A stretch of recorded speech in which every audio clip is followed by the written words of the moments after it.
So in this webinar, I wanted to go over some best practices when using PowerPoint, and specifically I wanted just to narrow in a couple minutes here, just the use of the layout option, which is basically utilizing your slide master. So what am I talking about here, and what's the use case for this?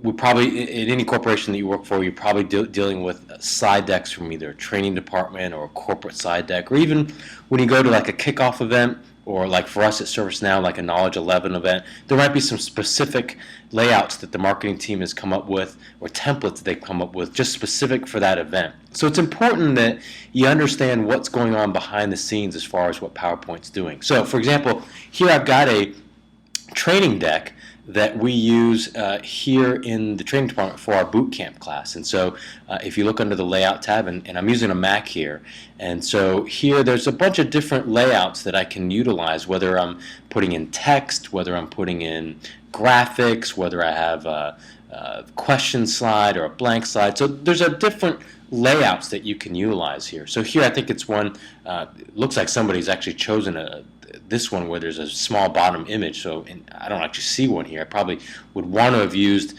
this normal instructional content slide. So, case in point, if I had text here and I wanted to utilize a different template, let's say I believe this is a corporate template that we have available. You notice that there's a little image or a template at the bottom.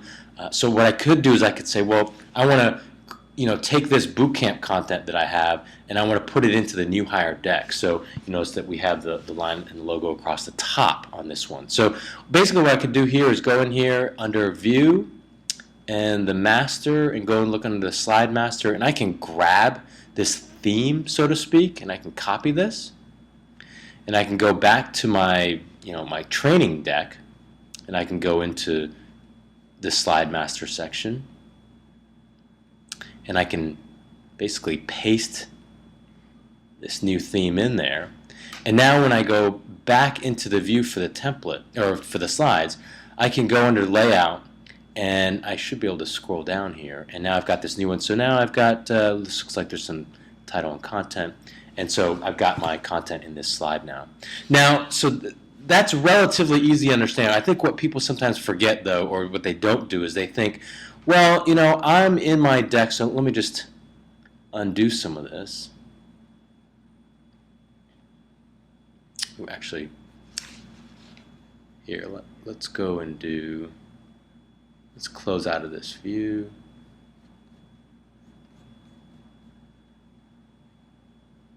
Okay, so if I'm in here, what sometimes people do is instead of using the layout, they go into a slide deck and they just kind of sort of ad hoc or freewheel whatever they want to do, and they think, well, this is more flexible if I just come into a slide that somebody gives to me, and instead of using the layouts that are there, I've got this blank slide, and I'll just create my own text box here and start inserting a bunch of content that I want.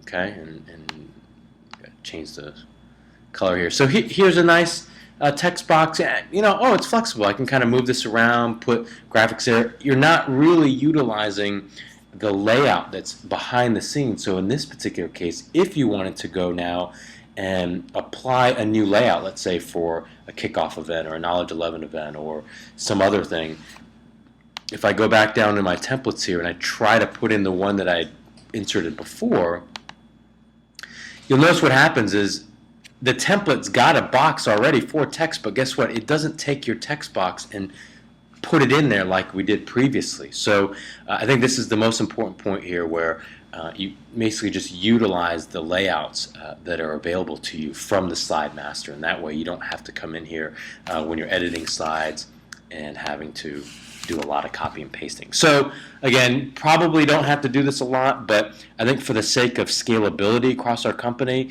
when we're trying to share some content across events or trainings, that it's important that we utilize the templates that are behind the scenes.